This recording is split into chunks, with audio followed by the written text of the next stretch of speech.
आईएनटीटी का नागराकाटा ब्लॉक का अध्यक्ष अनूप लाकड़ा जी, मेटेली ब्लॉक का अध्यक्ष विजय भगवान जी ये धरना मंच में है।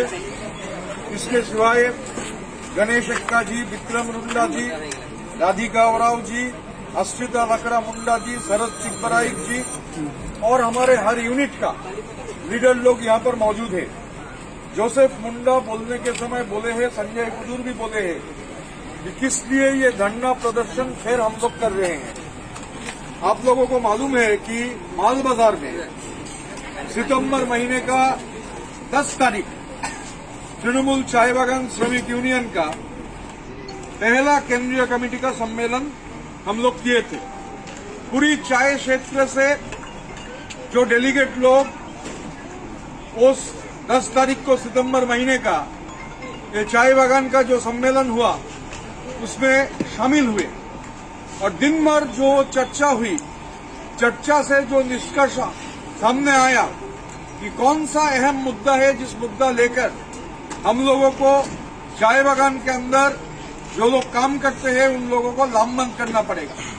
11 सितंबर हमारे लीडर अभिषेक बनर्जी जब माल बाजार में चाय मजदूर लोगों का सभा को संबोधित कर रहे थे, उन्होंने ये जो निष्कर्ष आया था 10 तारीख का सम्मेलन से, फिर उन्होंने 11 तारीख ये जो मीटिंग था इस मीटिंग को संबोधित किया, आम सभा को संबोधित किया और वहां पर लेबर मिनिस्टर थे। उनसे ये बोला अभिषेक बनर्जी जी ने कि खास करके चाय क्षेत्र में ये जो क्रेश का सवाल है, हेल्थ सेंटर का सवाल है, आइडेंटिटी कार्ड का सवाल है, ये सब चीज उन्होंने उठाया। और फिर वो कार्यक्रम हो जाने के बाद दिसंबर महीने का 9 से 13 तारीख जलपाईगुड़ी जिला का एलेनबाड़ी से शुरू हुआ और अलीपुरद्वार का संकोच से शुरू हुआ। दो जो पदयात्रा, ये जो मुद्दा जिस मुद्दा लेकर धरना चल रहा है, ये 2 जगह से पदयात्रा 9 तारीख से शुरू हुआ एलेनबाड़ी से। वो पदयात्रा जलपाईगुड़ी जिला होते हुए गैरकाटा में गया। अलीपुरद्वार का भी 9 तारीख से 9, 10, 11 होकर 12 तारीख गैरकाटा में। फिर 13 तारीख जलपाईगुड़ी में रीजनल पीएफ कमिश्नर का जो ऑफिस है, रीजनल पीएफ कमिश्नर का ऑफिस के सामने हम लोग आम सभा किए और हमारा जो मांग था वो डेपुटेशन के तहत रीजनल पीएफ कमिश्नर के सामने उपस्थित हुआ। उन्होंने हमारा जो लीडर लोग गया था उनका कहना था कि 15 दिन के अंदर खास करके पीएफ का जो मुद्दा है, पीएफ को लेकर इतना दिक्कत है। 1000 करोड़ रुपया गवर्नमेंट का घर में है, जिन लोगों का पैसा मिलना चाहिए उन लोगों का पैसा मिल नहीं रहा है। गवर्नमेंट का जो दिक्कत है उसके लिए तो ये कैंप बनाने के बाद, आधार का लिंकेज का बाद, बागान में अलग अलग कैंप ये सब वायदा किया गया, बोला 15 दिन में के अंदर होगा, हुआ नहीं। फिर हम लोग 10 दिन का धरना प्रदर्शन किए। बीजेपी का जो एमपी, एमएलए, मिनिस्टर जलपाईगुड़ी जिला में जैसे इस बागान में हो रहा है, लखीपारा में जॉन बल्ला जो सेंट्रल गवर्नमेंट का यूनियन मिनिस्टर है, उनका घर के सामने भी धरना हुआ। हम लोग कल जाएंगे उधर उस धरने में।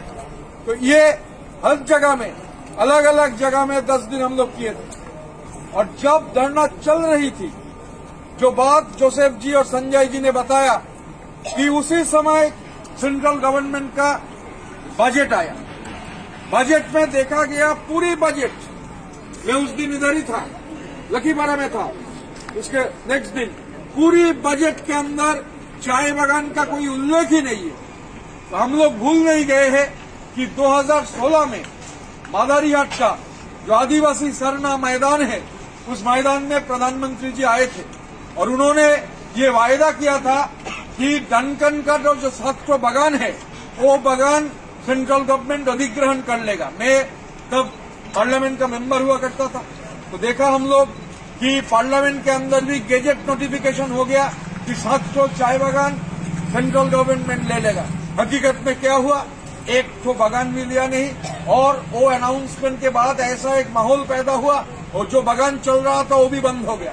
फिर बंगाल के चीफ मिनिस्टर ममता बनर्जी का निर्देश से वो सब बागान चलाने का काम शुरू हुआ और खास करके ये चाय बागान के क्षेत्र में ये जो 1000 करोड़ रुपया 2016 में ये वायदा था बागान अधिग्रहण करने का, फिर आज से 2 साल पहले 1000 करोड़ रुपया का ऐलान हुआ।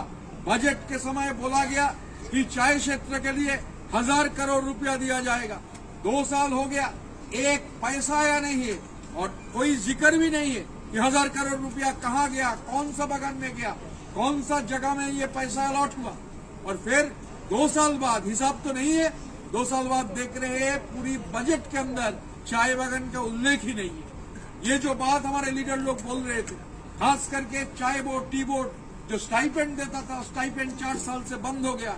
चाय बागान में जो काम करते हैं उनका लड़का लड़की लोगों के लिए जो स्टाइपेंड था, वो स्टाइपेंड बंद हो गया। स्टाइपेंड टी बोर्ड क्यों बंद कर दिया किसी लोगों को मालूम नहीं। और ये जो हम लोग इधर है, परीक्षा है, इसलिए हम लोग माइक का इस्तेमाल नहीं कर रहे हैं। हम लोग शांतिपूर्वक ये धरना प्रदर्शन कर रहे हैं। जैसा फिर 5 तारीख 6 तारीख वो 2 दिन हम लोग माइक इस्तेमाल करेंगे, वो 2 दिन माइक इस्तेमाल किया जाएगा। मगर 1, 2, 3, 4 ये 4 दिन बगैर माइक हम लोग ऐसे ही धरना प्रदर्शन सब जगह में हो रहा है। खास करके देखा गया ये सेंट्रल मिनिस्टर हो सकता है जॉन बार्ला।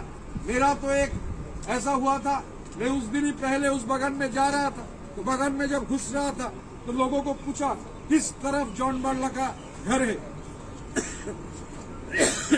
तो मुझे अभी भी याद है, जो लोग इकट्ठे थे उधर, वो लोग मुझे बोले आप चले जाइए, एक ही घर आपको मिलेगा जो बाकी घर जैसा नहीं है, वही जॉन बार्ला का घर है। तो हम लोग जब गए, देखा एक मकान, एक पैलेस जैसा मकान वो बगान में है, तो फिर मालूम हुआ वही जॉन बार्ला का घर है। उसका सामने भी प्रदर्शन चल रहा है, वो 10 दिन भी हुआ था, अभी भी ये 6 दिन, 1 तारीख से 6 तारीख तक ये धरना का काम चल रहा है। और ये जो इतने सारे मुद्दे जो सेंट्रल गवर्नमेंट को करना चाहिए था, जो झूठा वायदे थे, जुमला थे, कुछ हुआ नहीं।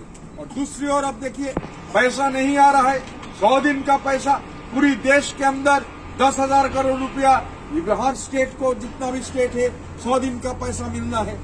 ड्यू है, उसमें बंगाल का ही ड्यू है 5,500 करोड़ रुपया, 55% सिर्फ बंगाल का ड्यू है। बंगाल का जो पैसा है, ये पैसा वो लोग अपने खुद मनमर्जी से ये पैसा अटक के रख रहा है। और ये इसके बावजूद भी चाय बागान के अंदर जो काम शुरू हुआ है, ममता बनर्जी का निर्देश से, ये चाय बागान के अंदर आप लोग को मालूम है बागान खोलने का काम अभी भी चल रहा है। ढेर सारे बागान कोरोना के दरमियान भी खोलने का काम हुआ। जो 2-4 अभी भी बाकी है वो खोलने के लिए लेबर डिपार्टमेंट लगे हुए है। बंद बागान के लिए खौलाई से शुरू करके ये चाय सुंदरी की जिसका जिक्र हुआ, रेशन का जिक्र हुआ, अभी अभिषेक बनर्जी जो बोले थे